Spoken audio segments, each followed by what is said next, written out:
Welcome to the UDP Podcast, a podcast where a group of gamers get together and discuss. I need to really memorize that a little bit more. A group of gamers who get together and offer both informed and uninformed opinions on gaming related topics. I'm Luminary Weekly, and I'm accompanied today by the Immortal Barcode, Aimee, Hello, how's it going? and the Nordic Cajun. Skull and praise Bree brothers, let's go. There we go. I pushed the scene transition. Hey. We are here. Yeah, there we go. Woo! Today we've got developer honesty, loot boxes, and regulations, and we're going to touch on all of that today. The biggest one that I think that we could start off with is developer honesty, and that ends up being, and we deal with it literally all the time. And this week, it kind of hit a hot button with me because there was an article in PC Gamer where Reddit was just roasting this game. And it had a picture of a Geralt-like figure, and his name was Gerald of Riverboat. And and the game, it comes down to misleading and misrepresenting the product that you're actually distributing. I'm sure that you've been scrolling through Facebook, going through Twitter, or any other chat feed that you mess with socially. You've seen these ads. Like some of the more famous ones are the pull the pin or climb the tower. Oh, God. Yeah. So, I never in one ad have I seen so much frustration, stupidity, and just that's not the game you download in one freaking tight little ugly package. oh yeah. So, but yeah, It sucks because I would love to play the dadgum game. and it's funny. I think somebody actually took the pull the pin game and made a pull the pin game. Now, don't get me Good for wrong. them. It wasn't as epic as, it seems templated. So what happens is that you've got this application developer. It's like, man, we need to market this. What's the easiest way we can do this? And this company comes along and says, hey, I tell you what, you give me the assets. What I'll do is I'll make an ad for you. And that's why you see all of the copy paste, whether it's just pick a random app name, and they'll take some of the major characters that people like and throw it in there. And Or all big this, anime boob chicks. oh, big anime boob chicks. That's my favorite. Jesus. Yeah, it's Like just waifus, you say. I didn't know 2D could look so bouncy. That's awesome. Boingy, boingy. Indeed. Oh my god, if I facepalm any harder, I'm going to You can give bounce myself a concussion. quarter off of them. Dadgum. Yeah. Jesus Christ. Well, technically, you can bounce a quarter off anything, right? I mean, if you throw it hard enough, you can bounce it off just about it. Jello if you really try hard. Yeah, make sure your aim is good too. You don't want to hit them in the forehead, lose an eye, or anything. So yeah, that's where we're at with this. And some of the comments inside of this Witcher-like game, and I say Witcher-like as in just the images for it. Meet Gerald of a Riverboat. That just sounds like the opening to a bad porno. Yeah, and people can't wait to play Quirt in the game. Oh no. There are people out there that absolutely love Gwent, and that's where that one touches on pretty heavily. So this actually stems a lot further back than just what we see in this week's news. And you'll see people have talked about it. Jim Sterling, Total Biscuit, all about developer honesty and representing the product well. While you do get the clicks, you do get the votes, and you've got these ads that do things that just attract attention. Have you seen the ads where they intentionally do it wrong? Yes. No. Yes. I have ad blocks, so I don't know.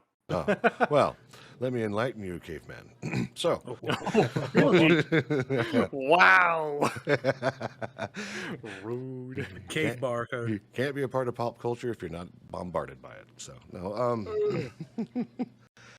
So what they'll do is that they'll show gameplay footage that may or may not be from the game, and you'll see a faux hand make gestures as if they're playing the game, and they'll do it right. And then shortly before, you'll see them do it wrong. And you're like, oh no, you shouldn't have done that, which really attracts interest. It's kind of like driving down the street and you have that one store that has their sign upside down. Yeah. Mm-hmm. So the most common one I see is the little guy where you have to summon the little stick figures to knock down a wall, but also block the left side of the screen of the other bad guys coming, and you keep just generating the characters back and forth, and you're sitting there like you're doing it wrong. You're gonna die. You're losing. I'm downloading the game. I have to show them how to play. It's so dumb.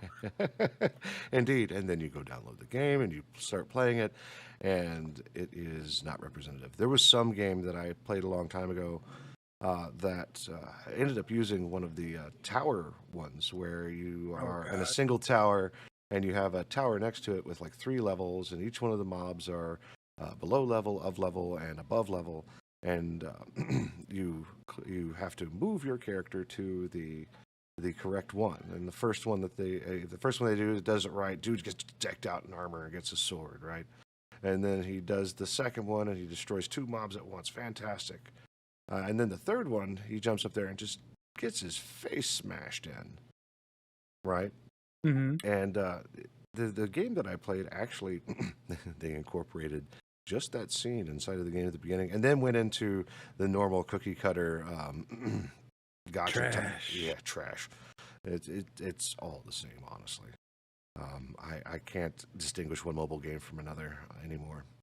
But outside of mobile games, we do see a lot of misrepresentation from developers, even in the PC side and the console side. There was another article from, was it Kotaku? Or was it Game Developer? I can't remember. It might be here. I've got it up over here. But it was a God of War clone. Yeah, God of War knockoff being sold on Xbox Store. And so So God of warning, come for you. Yeah. But on this store, it's called War Gods Zeus of Child. Oh, it's been taken down. Oh, I just checked the Xbox store. It's gone. That poor developer. Shame. I know. Sad face. So there's apparently gameplay footage. Oh no. Yeah. Oh no. Oh no. Oh my god, this is horrendous. And developers will do that. They will turn a quick buck. They will take some pre-made asset and throw it into an arena and do things. And while, don't get me wrong, the idea of using pre-made assets is not a new thing, but doing something new with it to build upon the context of the character that you're looking for, or that you're playing with or trying to build, that's where all that comes in. But if you're just going to be like, look, it looks like Kratos. It's not Kratos. It plays like shit. And we're going to throw Resident Evil zombies at you. There we go. It is great. God of War. And it says $4.09, so $4.09. So that being said, it was all-purpose cleaned right off the Xbox store, according to IME. So that's hilarious. And this doesn't just go across as just for blatant ripoffs too. This also goes towards developers who boast and really blast their game and really show no progress in terms of development. Mm-hmm. Reach Out Legends? What? No, that one. But I'm talking more about a cult classic, Bendy and the Ink Machine. For those of you who don't know, Bendy and the Ink Machine was a cult classic game that came out 5 years ago. It was an indie game made by a developer known as the Meatly, and it's a horror based, like you take Mickey Mouse and turn it into a horror game, is along those lines. It was beautiful, great little jump scares, in-depth backstory. I mean, this guy had it going on. He's had people write books for him. He's had merch sales.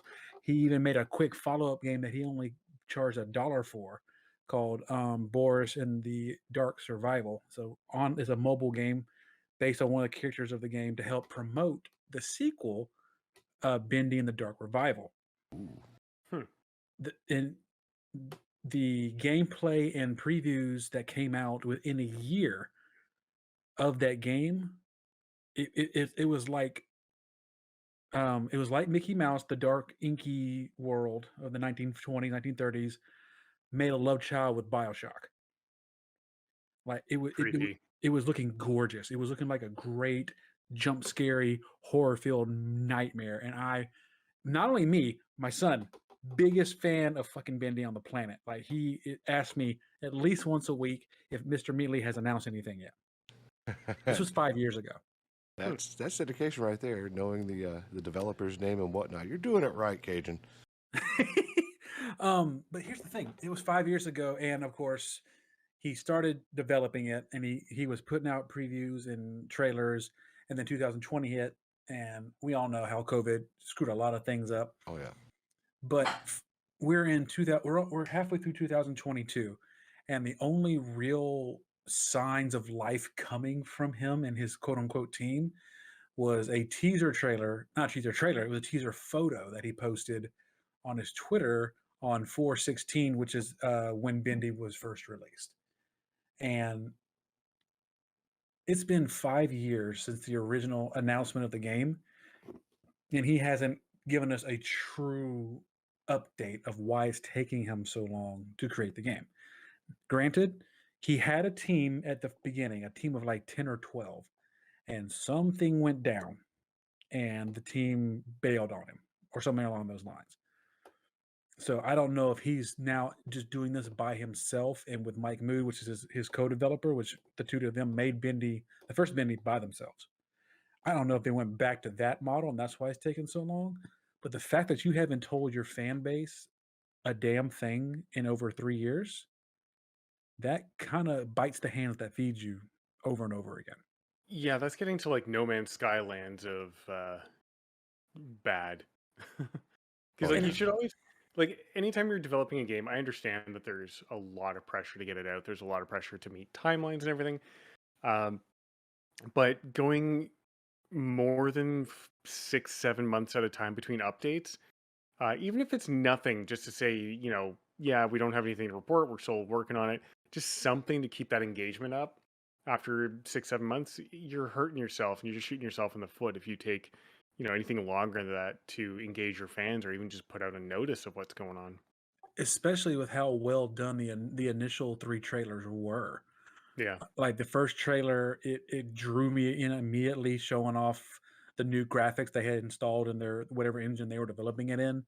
The second one showed actual like visual gameplay of the new protagonist, her voiceover actress, some of the abilities that she can use, and then it showed one more of Bendy walking behind said main protagonist, and that one was back in 2019.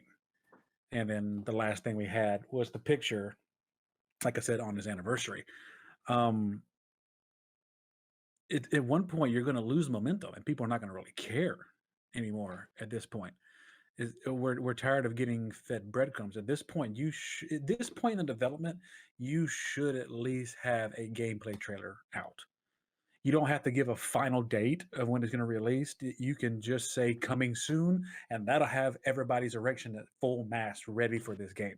Yeah, and then Well, comes the questions of when is it? When is it out yet? And They've been asking that since 2018. That's never going to stop until that game hits the well, Steam store. and that brings up a good point. Like, there are some developers that don't put out any gameplay footage trailers until they're 3/4 of the way through the development phase and the testing phase, and there's others that are trying to get it out as quick as possible.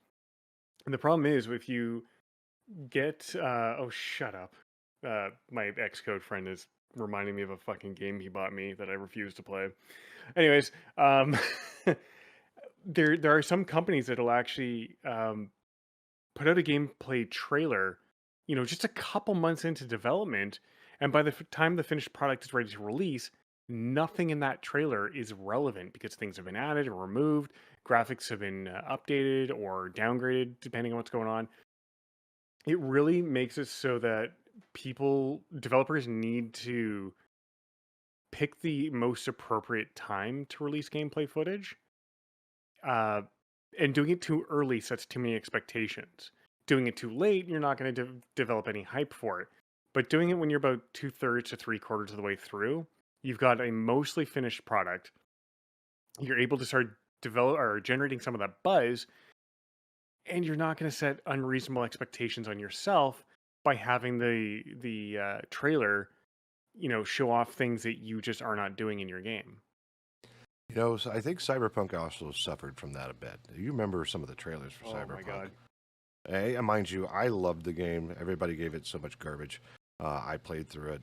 It was really kind of meh. Had Keanu Reeves in it. I played it for that. It's kind of like watching the live-action Death Note for Willem Dafoe, right? Uh, Yeah, like that's no, literally it. He was the best part of that whole live action. But aside from that, if you remember, for Cyberpunk 2077, like they had this lush city and it was organic and people were giving you quests just by walking by them. And I say quests, missions, whatever it may be. But Jesse Cox and his penis. yeah, well, that was a fun mission. Oh my God, it burns. So yeah, you got to now, be in there. now, granted, I am all for a developer taking their time on their game. Don't get me wrong, because Yes. everybody saw the fiasco of what happened with Five Nights at Freddy's Security Breach and how much of a buggy mess that game was because they rushed it because they were trying to make the deadline, which Was is what I think the Meatly is trying to avoid by not giving a hard date. Um, because in the first game, he broke it down into 5 chapters and released them periodically. He wanted this one to be a full-fledged game at release. So it was gonna be a bigger undertaking regardless. But I put some pictures into the main chat in the Discord if y'all want to take a look. The game looks gorgeous already just from these pictures that he sent. It looks absolutely just phenomenal. If you just looking at it, Mhm. like I said, it reminds me of BioShock, like a hardcore BioShock Yeah, feel. it definitely has that Bioshock vibe, and almost like a Borderlands vibe, just from the art and The the ink art, yep. hard, yeah, that hard black line. And that's a play off the 1920s black and white comics that the game is based off of. yeah. So just these two pictures, game looks phenomenal. Give me something to eat, bit meatly. I'm starving. That's all I'm trying to say. Don't get me wrong, game dev is hard. I mean, he went from a team of 10 to a team of 1, which means he's doing all the things, and anything that he can't do, he has to license out, like music or any type of asset he needs. Mind you, he already has the assets he needs, but yeah, You still got to throw your constituents a bone every now and then. yeah. And when you go from like a work team of 10 to 1, your work just increases, and that's all there is to it. So he's having to go through Yeah. and go through all the jobs that he has to do. And while the general gaming public was just like, I don't care, I can't see it, but I'm tapping my vein, right? You know, That's why I'm not too vocal about it. But tonight was the best time for me to just pop that cork and let that fly. oh yeah. I mean, and that comes back to the last podcast that we had where we talked about was it developer harassment? With Yep. yeah, and that's just it. Like everybody has their chosen niche that they want to do, and they want to believe in. And when it doesn't meet expectations, like oh my gosh, you remember the backlash for No Man's Sky? Mind you, they've delivered in spades almost 10 years later. But they did it. I'm sure they went quiet, but I'm pretty sure they were receiving their fair share of death threats and shenanigans from the gaming public being like, why did you do this? And of course, they had to wait for the fallout of finding out how much money they were actually going to have after everything was refunded, right? I don't know if you guys saw this earlier in the week, but the lead, what's his title here? He's the co-founder of Fat Shark Games. His name is Martin Walland. Hopefully that's how you pronounce it right. Um, his team is doing Warhammer 40k Darktide, and they just put out a message a couple days ago that they're actually going to be delaying the game launch, and he gives a good reason why. Like he like just puts it out there saying, yeah, we're delaying it because we want to make it better polished. We want to get more bugs out. And he didn't really give a timeline for when it was going to be pushed back until, because he wants the team to get all that stuff fixed before they release it. And I find not enough developers are even willing to do something as basic as that. Like if you have to delay it, great. I mean, it's kind of shitty. You're looking forward to it, but at the same time, for me personally, if you have the integrity or the willingness, I guess, to put that message out to your fans saying, "Hey, this game is getting pushed back because these are the reasons why." To me, that's going to guarantee that I spend money on your game because you're being open and honest about what's going on, and you're actively saying, "I do not want to be Electronic Arts. I want to put out a good game." There was that one one meme I saw where this guy sent a message to EA going, "Hey, I just want to let you know I really love Dark Souls." And the EA rep responded back, "Hey, that's great to hear. Unfortunately, we didn't develop that game." And he goes, "I know." You've also got integrity and dishonesty in the sense of like the biggest offender. And I'm going to say his name. It's almost like Voldemort. Peter, no. Peter, Dum. Peter Molyneux. If that name doesn't ring a bell, he was the figurehead for Lionhead Studios, the creators for Fable, and later on had his own company. And I'm pretty sure you heard about this one. There was Curiosity, What's in the Box? And it was a mobile game. So what made that interesting is that the initial push for Fable back when Xbox was released was, yes, this game will allow you to raise a character and affect the world, and you get to grow up, and you get to do all of these things, and you'll get to learn magic, and your reputation shall precede you, and whatnot. And they went through, and he just hyped it up. Of course, I mean, he didn't promise anything like multiplayer, but he was definitely promising sprinkles, magic stars, and what was it? Donuts and cocaine. Like that's what he does. Like, this is the things that it can do. It's a marvelous wonder, and show wonderful screenshots and gameplay and whatnot. Almost in the vein of No Man's Sky. Then once you got your hands on the game, it ends up being the whole systems that he was talking about ends up being more like Knights of the Old Republic or any BioWare RPG where there's a light side and there's a dark side, and yeah. So Peter Molyneux was amazing at talking the business and selling the product. He could talk the talk, but his games couldn't walk the walk. Right. Don't get me wrong. The game still ended up being great. Fable 2, not so much. Fable 3, eh. But when he started his new company for Curiosity, What's in the Box, it was a tap the block type game. So you get this cube and you tap on it and you tap on it repetitively. And it is a game for the entire world to play. And they tapped on this thing. Everyone. You tap on it. And the goal was to get to the center where the prize was. But they're not going to tell you the prize.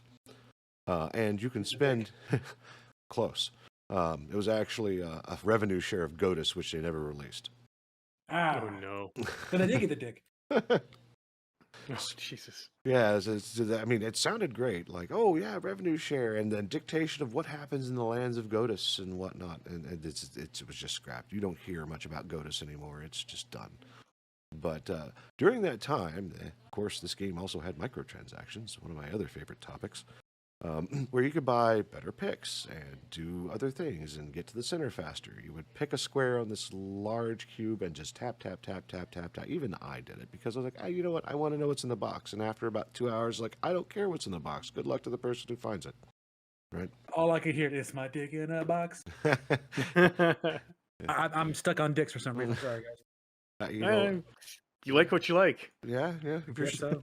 you're stuck on it, I mean, insert GIF of hot dog face here. So Hot dogs getting thrown all over your face. no, Spore Enigma was actually done by, and that's another good one as far as like developer honesty and whatnot. Spore was developed by Maxis Studios, which is now part of EA. And Will Wright had the best imagination and showed off some great stuff as far as like what the character creator could do. Yeah, it was Maxis. It was absolutely amazing. They even had Robin, like they had celebrities come in and create their own creatures, and like even Robin Williams did it. Like it was, you know, they were pushing it hard. Like, yeah, it's the best character creator ever. But you didn't get a sense. You knew that you were going to play as a cell that evolves into a creature, and then it was supposed to take you to galactic travel. I liked the game loop kind of, but it ended up being samey, and I didn't care about getting into the galactic center. You know, kind of like in No Man's Sky, but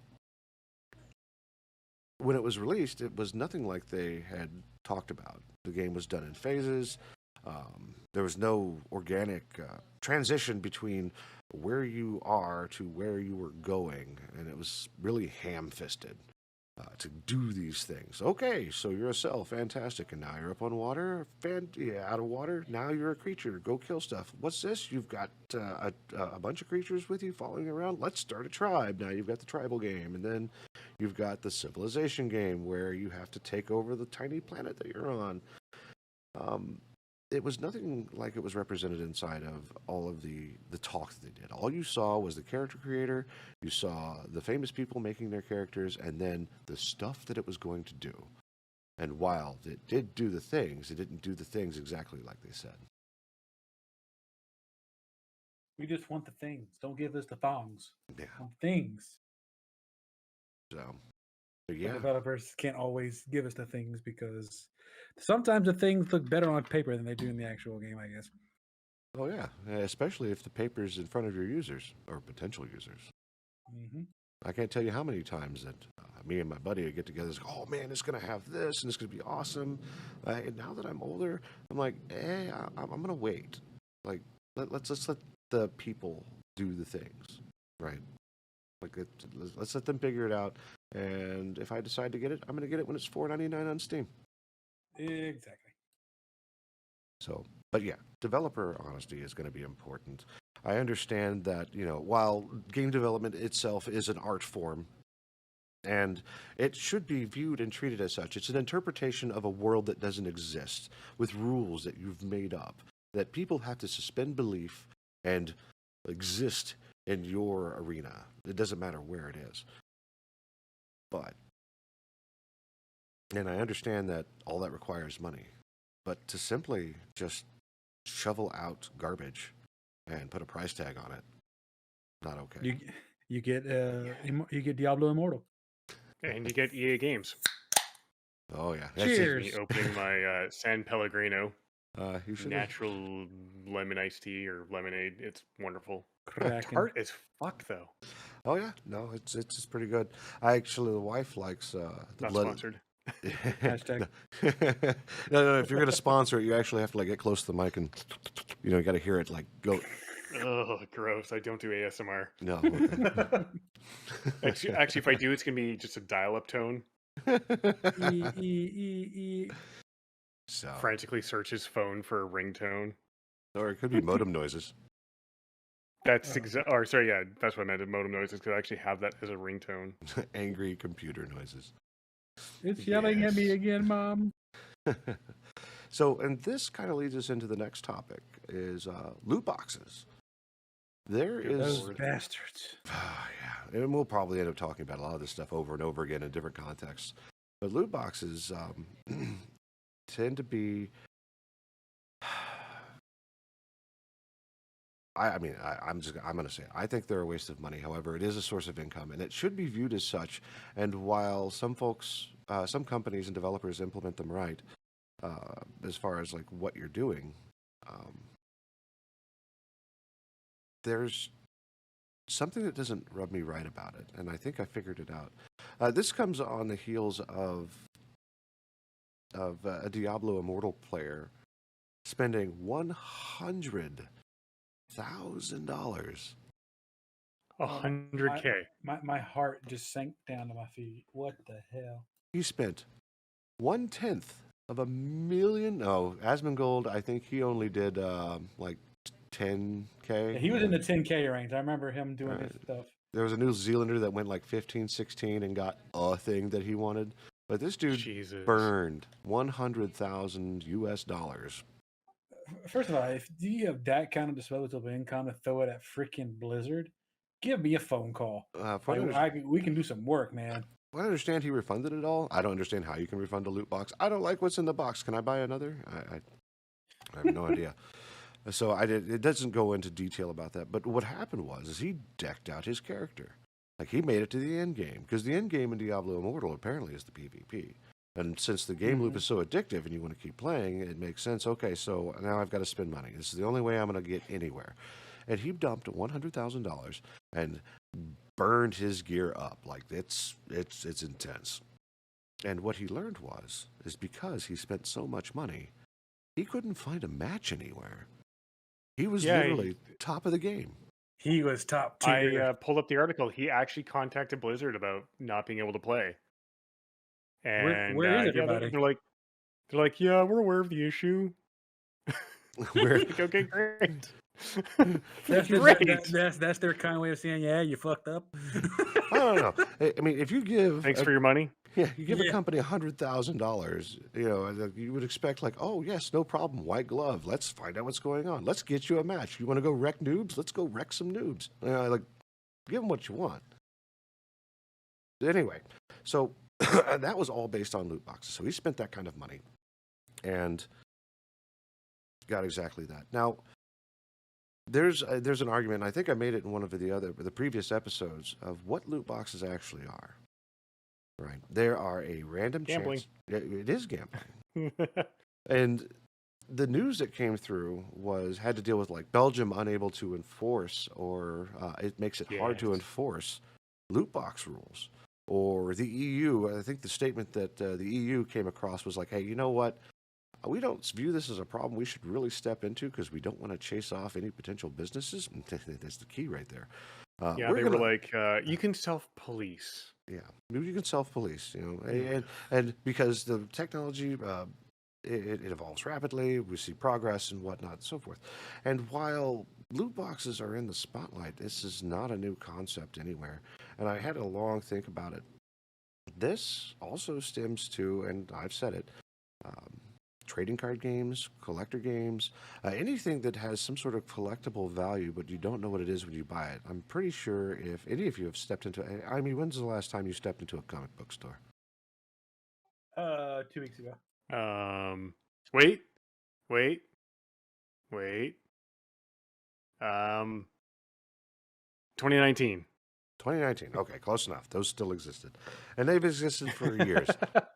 And it's the idea that I mean, mind you, loot boxes are virtual, but if you apply the same concept to some of the stuff that we actually have physical manifestations of, baseball cards, Pokemon cards, just yeah. So We just touched on his crack. right, Cocaine. I and mean cards. and Nordic probably you heard him jitter, like that's a thing. It Still gets looking at that damn ditto. Yeah, see, and that's what it's about. People buy the baseball cards. I got to get this one thing. Got to get the updated stats. The Pokemon cards for the Ditto. They've actually released little boxes, and I got one for my wife for Doctor Who because we love Doctor Who around here. And you open it up, and it can be one of 6 things, and one of them is ultra rare. So that still feeds into it. It's not anything new, and it's really hard to really make legislation on something physical like that on something virtual like that without its physical counterpart actually being affected. It's all gambling. It will always be gambling, and you will always do that. But in the case of coming into the physical products, you are coming in with money, and you exchange for a thing. You're doing the same thing virtually, except there's no like physical exchange of money. It's all electronic. So I think that's the biggest problem here. It's so much easier to spend electronically than it is with physical cash because you have to get off your ass and go to a bank machine, and withdraw money, and then go back to spending it. Yeah. Versus, I'm just going to fill my Steam wallet and buy the new Space Barbie stuff for my Defiant class starship in Star Trek Online. Yay! Exactly that. And the sad thing Speaking is, of which, I need Space Barbie. the sad thing is though, it's so easily implemented in anything you do, especially what I've been finding out, especially when it comes to kids games. Oh Like yeah. Oh yeah. Harrison, my little 6-year-old, he has 3 big loves in his life: Pokemon, Dragon Ball Z, and Roblox. Oh, Roblox is a huge offender. Not Roblox themselves, not the platform, but No, the developers, like the Yes. the developers who put their game on that platform, yep. and it's all done in Robux. So while it kind of gets around a lot of regulations because you're not really buying Robux for that particular game, you're buying Robux from the platform, which in turn you could go and spend in said game. And there's a lot of shit games on there. Oh my god, there's so much trash. But he finds the ones he loves, and every now and then I'll see him running across the room to Mama because the iPad has Mama's finger ID on it, trying to squeeze some more Robux out of her. Just I'm like, Harrison, No, you will play this game for 3 days, and all of a sudden I hear tick ding. I'm like, well, don't listen to dad. Yeah, and that's it. And it's addictive. It's all addictive. So Hmm. again, how do you justify regulating just one aspect of this when it's prolific across everywhere? At which point it's all gambling. It will always be gambling. You're just not getting anything in return for it, as far as monetary concerns are. You're just Well, for you, no.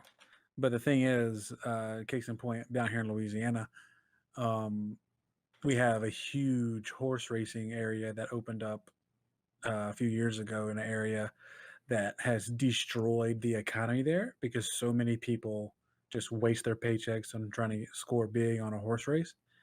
And of course, the government loves it because they gonna get Uncle Sam's gonna get his. So gambling benefits the local government anyway. And when it comes to online, depending on where you are, they still get their cut. It doesn't matter what kind of gambling you're doing. oh yeah. And once it's considered gambling, it's taxed differently. Hmm. So, and that's why online casinos and whatnot have such trouble, depending on what country they're in, and the legality of it is all dependent on where you are too. So, like if you're in Yep. Nevada, you could totally do that kind of thing, but being in Texas, not so much. So, I don't know what Canada's rules are, or if you have a whole province dedicated to um, ill repute, I should call it. Red district. Yeah, we don't go to Ravenholm. Well, Yeah. so it's funny. You should say that because depending on the province, the age varies between 18 or 19, and if you're in Quebec, unofficially, uh, you can get away with a lot of shit, especially in Montreal. Like there's the strip in Montreal. Literally, it's I don't remember what the actual name of it is anymore. I used to, but it's a strip full of strip clubs, and for a little extra, you can get a little extra. Hmm. Giggity. Yeah. Just Oh, as it's more than a giggity. It's a giggity goo. Happy, happy, joy, joy. oh man. I would no, actually, I've never actually been to one. I'll be Being completely called out. honest. I'm just I've never procured a chance to go to one. Oh Funny. man, the last time I went to one was a magically hilarious night because I went with a guy who had the exact same name as me, and it was Just a pair of barcodes going downtown for a good time, yeah. mate. Well, see, he was like, he calls me up. He's like, "Hey, want to go to one?" I'm like, "Sure." I'd rather just go get a beer at a pub or something. He's like, "No, we'll go to this." I'm like, "Oh my god." There was, it was, oh god, it was amateur night, Oh. and when you can't walk in the platforms and you're falling every step, just, just Boingy, give up. boingy, boingy, No, boingy, it was, it boingy. was like just, it was not even on the stage. It was approaching the stage, and the person was falling over. It was sad. I felt bad watching this. I'm like, I'm gonna laugh too much. I need to not be watching this show. Well, with places that Poor actually things. have it, I'm He gonna was say happy. legalized, but like when I was in Nevada myself, my folks were like, "Hey, we should go get a steak," and I was like, "Okay, cool. Where are we going?" And mind you, we were in the middle of nowhere. It's in the Death Valley somewhere. But yeah, we'll just go down to the brothel, and they have great steak there. I'm like, wait, what? Yeah, they serve steak at the brothel. And it's one of the more well-known ones. I think it's Sherry's Ranch or something like that. It's been around. I was gonna ask if it was the Bunny Ranch. Well, it's way out there. No, that burned down, didn't it? I don't remember. I know that there was a place that had its own air landing strip and whatnot, so big people can come in. They had menus and whatnot. I'd have to go look it up. But like even still, because they thrive on this kind of thing. Hey, you and your buddies can go and get yourself a steak, watch some sports ball, and then Bound, wow. there's a whole different menu. Yeah, and God. and then on that menu, there are individual menus of what you can and can't do, as Of course, I per need of to not course. say. Yeah. vendor. Oh So, no. and Oh no. some of them are famous too. And mind you, because it's regulated and not necessarily state sponsored, but state allowed, like they are clean, they're certified. Like that's it. That's why they cost so But much. most importantly, are they unionized? I would Because love they to should see be. that. Yeah, well, absolutely. But Yes. technically, they're not employees. They're all independent contractors. They should unionize as independent contractors for sure. No, they should And unionize so they can get a much better fair share of the money they make. Because who's doing all the work? Yeah. well, it's kind of like your barber shop, like that. Like they are all contractors and they rent out spaces inside the shop. Yep. Yeah. So, but yeah, that's a whole different type of gambling. Whole different kind of loot box. Oh no. Yeah. Oh no. You never know what you're going to get.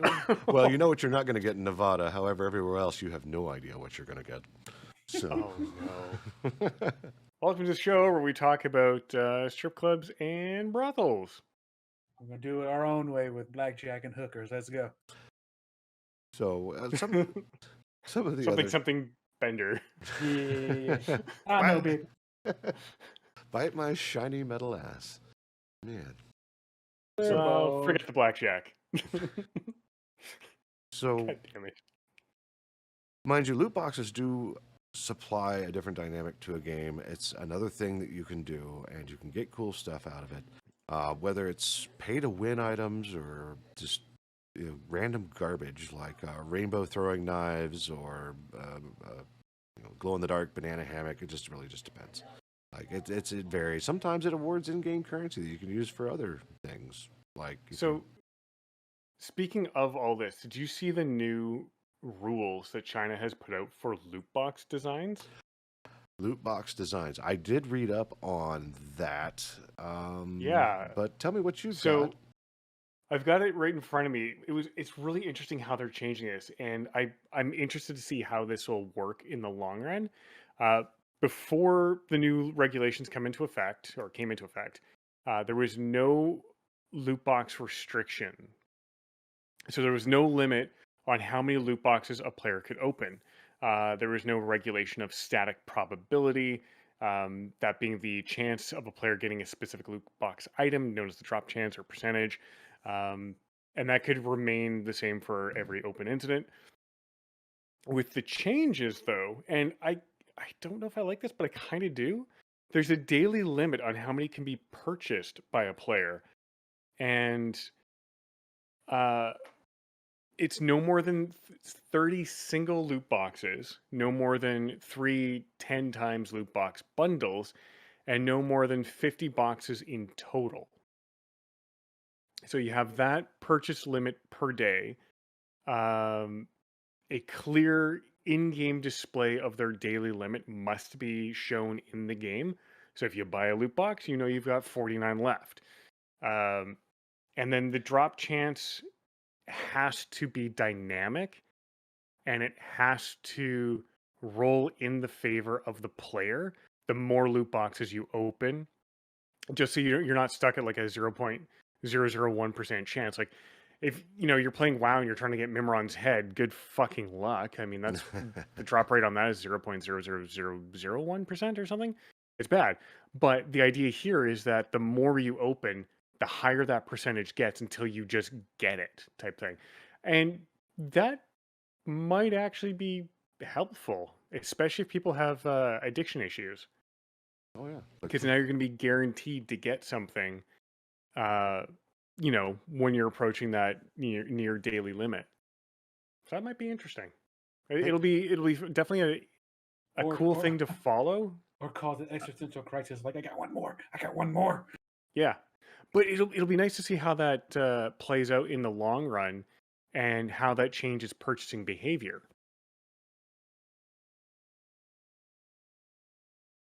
I agree. It'll be interesting because at that point you know your limits. You don't have to set your own limits. You just won't empty a bank account. right? Mhm. I mean, mind you, you could empty a bank account over the space of a few days, but yeah, I think putting these limits out there is probably for the best. Other times, and mind you, and that's just for the random chance box itself, right? 30 singles, three 10 times bundles, and out of all those, you can get 60, but you can only open 50 in a day, which is interesting. It's an interesting play to curb addiction, and they've already got China already has some pretty intense regulations as far as that's concerned, and that's what it's all about. Some pretty intense anti-fun legislation. Yeah, that same article that you just that you just talked about also talked about how Blizzard is giving loot boxes because you can't. One of the rules is that you can't exchange money for random chance boxes. That is gambling, at all. Yeah. You can't give a company money for virtual money and use that money for loot boxes. So this company that actually works with a Chinese government and gets your game out into China was saying, yeah. So what Blizzard decided to do was, yeah, buy your in-game currency and check this out. We're going to slide some loot boxes your way. Here, go have fun.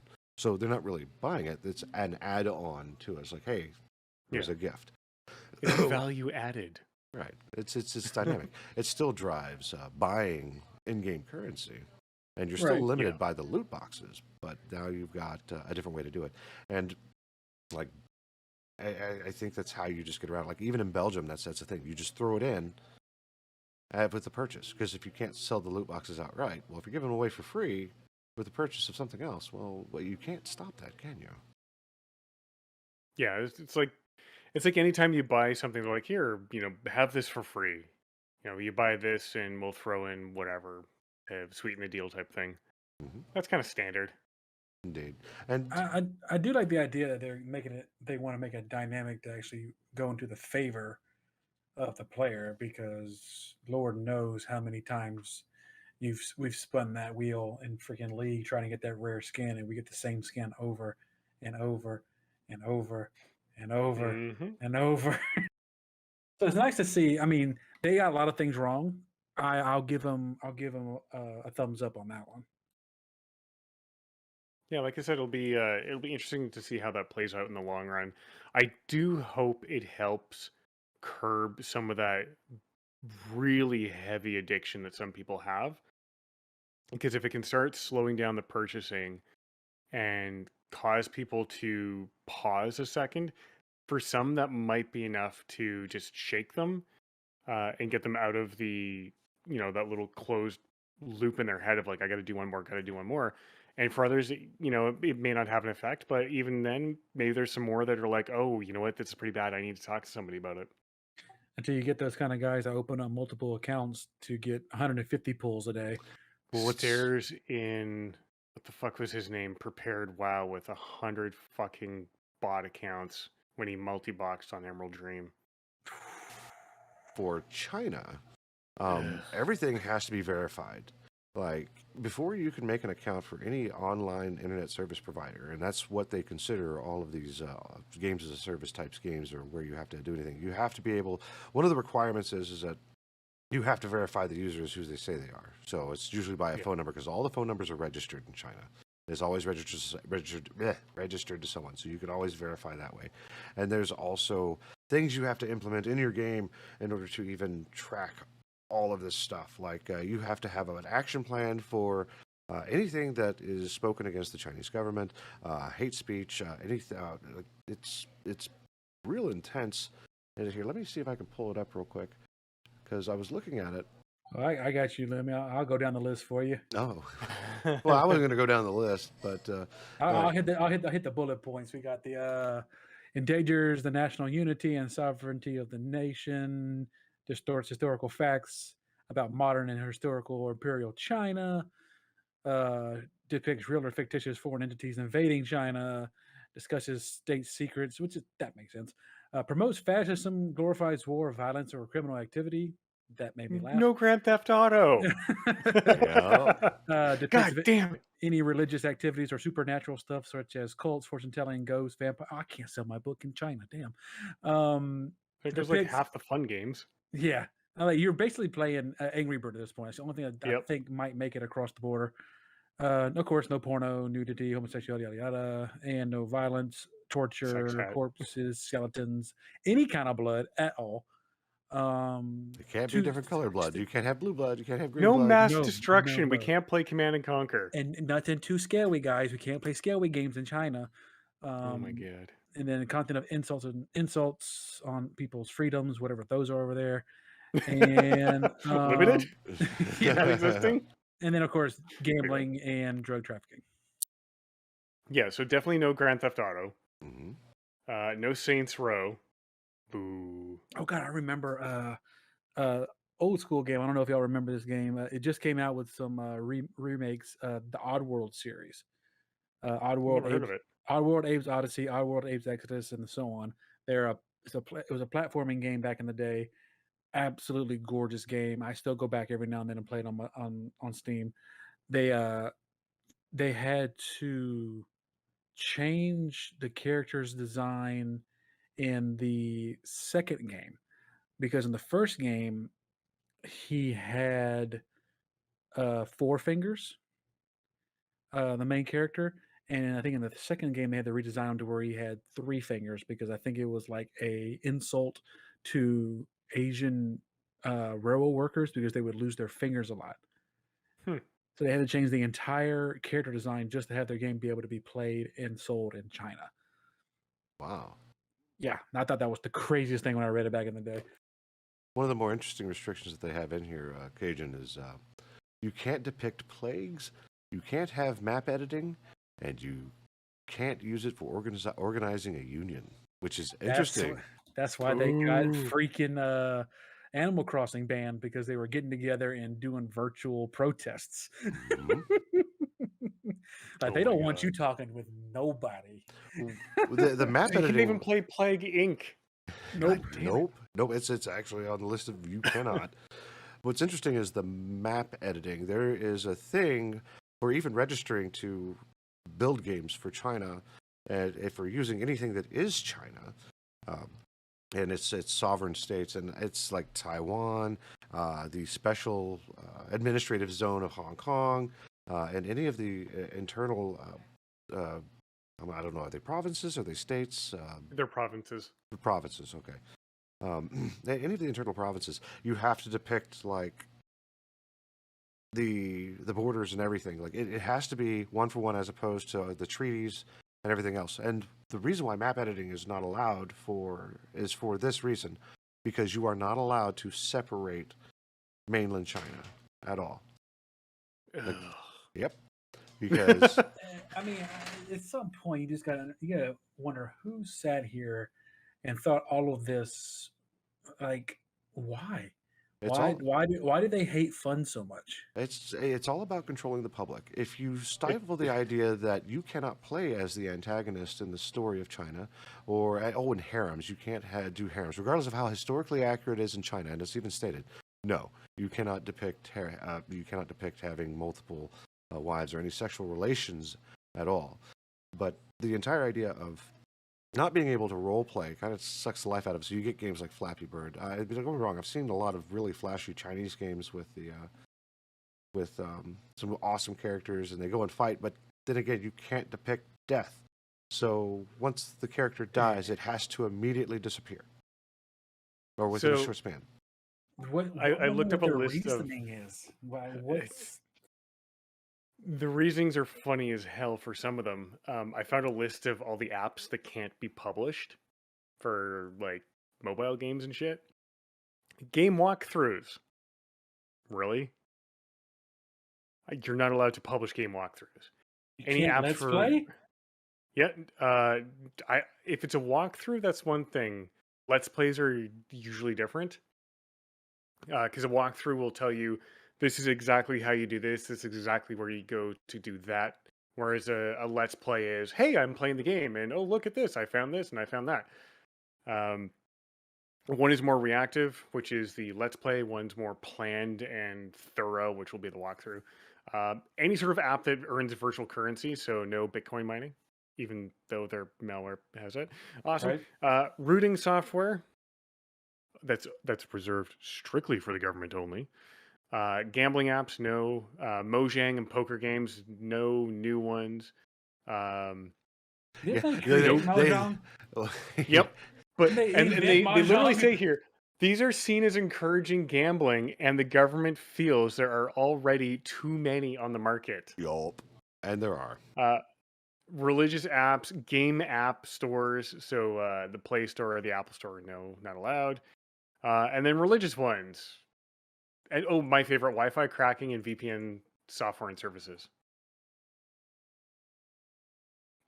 But I like my Wi-Fi cracking. It's fun. For Why would you take that away from me? Oh, and nothing for getting around the Great Firewall of China. oh yeah, absolutely Yeah. not. Mm-mm. Set Nope. it on fire. You mean what? I can't use Tor? So, if you ever wondered why some of those big Chinese software development companies, be it game developer or other developers, I think the two biggest ones in the news right now is ByteDance and Tencent. And we already know Tencent has Epic in its pocket. Yep. So, They're soon going to have other people, but we have 4 minutes left in our show. We're going to have to shelve this to next week. Oh, I Bum, guess bum, Wow. We bum. went that far on Dude, loot we were boxes. Holy shit. freaking on Yeah. a roll. I told you loot boxes could be 30 to 45 minutes easy. Yep. So So we'll have to shelve the 10 cent for next week. Ooh.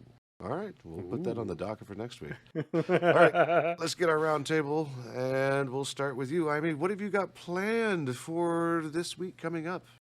More storyline stuff on my Demon Hunter in WoW. Once that one's done and I get flying, I'm going to go back to Battle for Argus content to get that done. Tonight specifically, though, I'll be helping my girlfriend go find the long forgotten hippogriff mount. Oh, the one in From Burning Legion. Crusades? No, in Legion. In Legion. I didn't see that one. Yes, I've that one is very difficult to do. I got mine when Legion had just come out and people were just finishing some of the content. So I was already 120 when I went to grab it, and it took me 2 weeks to get it. Wow. It was good times. So that's what I got going on. Ah, What about you guys?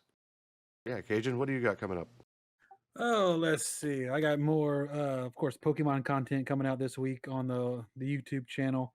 Trying to get back into the swing of things for my other socials, but freaking work is killing me. Won't get back to normal till September, of course, but we gonna make it work. Currently, I found a niche in freaking League of Legends that I'm loving.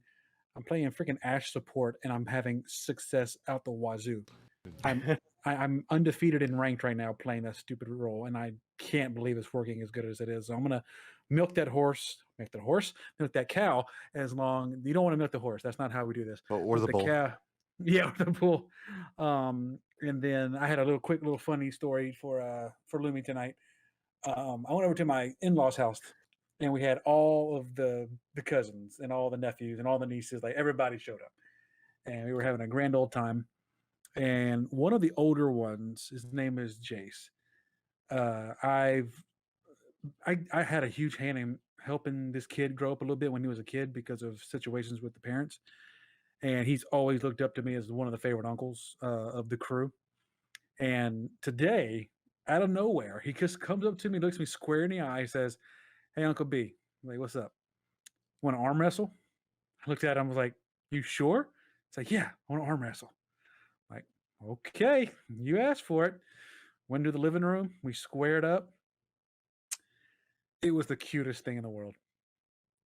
He's freshman, sophomore, and he's got some guns for his age, despite how scrawny he is. But boy went full throttle out the gate and almost caught me off guard. I'm gonna give him credit where credit's due. He almost caught me off guard, and my arm just like we were locked in the center of the table at least for a good 20 seconds before his poor arm just went crashing down the table, almost broke the table. He was like, like, hey, come back to me in a couple of years. I'm sure you'll be just fine. Decisions are made, and now you have to go work on yourself. Let's choose the biggest dude in the house to arm wrestle. That was a smart idea, kid. That's why I love him, though. Dude don't care. I love him to death. But yeah, that's on the docket in terms of content this week. Well, good. I look forward to seeing it. I try to watch it whenever it comes across my feed. So I think I'm subscribed to you on my regular user channel, which goes back to the tweet that I sent you as far as YouTube Premium is concerned, I mean. No, so I've got one for content creation. I got one which I use every day, which my family's attached to. So that's the only reason I know that. Because when I swap, yeah, no, it's Adpalooza. Nice. Yeah. So it's yeah. As far as what I'm doing, other than podcast production and cutting content and things of that nature, I am playing WoW as well. I'm now max level.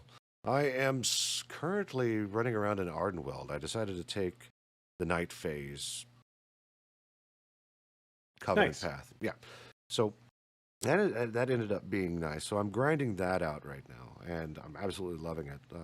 So yeah, if you ever need a bear tank, Amy, I got you covered. But I'm still All right. like I'm still normal right now. So I can't do heroics or mythics or anything. So I haven't even started any of that. I'm still doing storyline content, so it'll be a while. nah, yeah, there's a lot to do, and that's the thing. It's a mature product. There's always gonna be a lot to do. Other than that, I still want to get my hands on No Man's Sky and give that a whirl again. It hasn't happened. I have a question. Mm-hmm.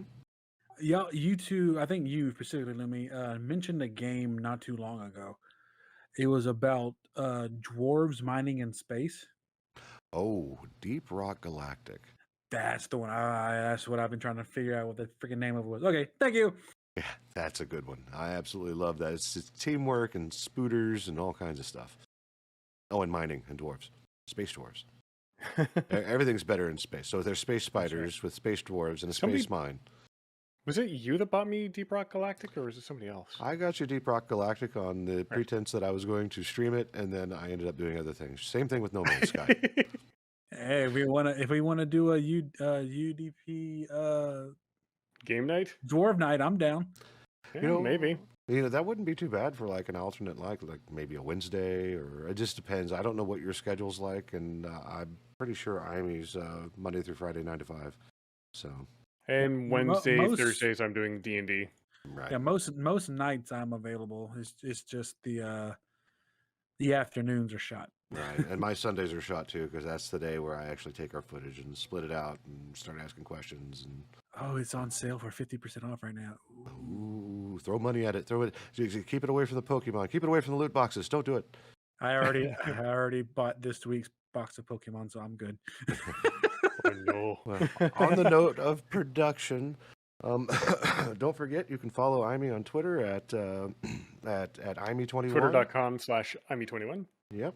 You can follow the Nordic Cajun over at YouTube /The Nordic Cajun, and myself at youtube.com, The Luminary Weekly. I'll have this podcast up and processed by midnight Sundays for your drive to work. Other than that, I think we're done. Any final words? No. I have one. Time to go fire Goodbye, a flag. everyone. Goodbye. So long, chat. Bye bye then. Bye bye. It's been wonderful. Bye.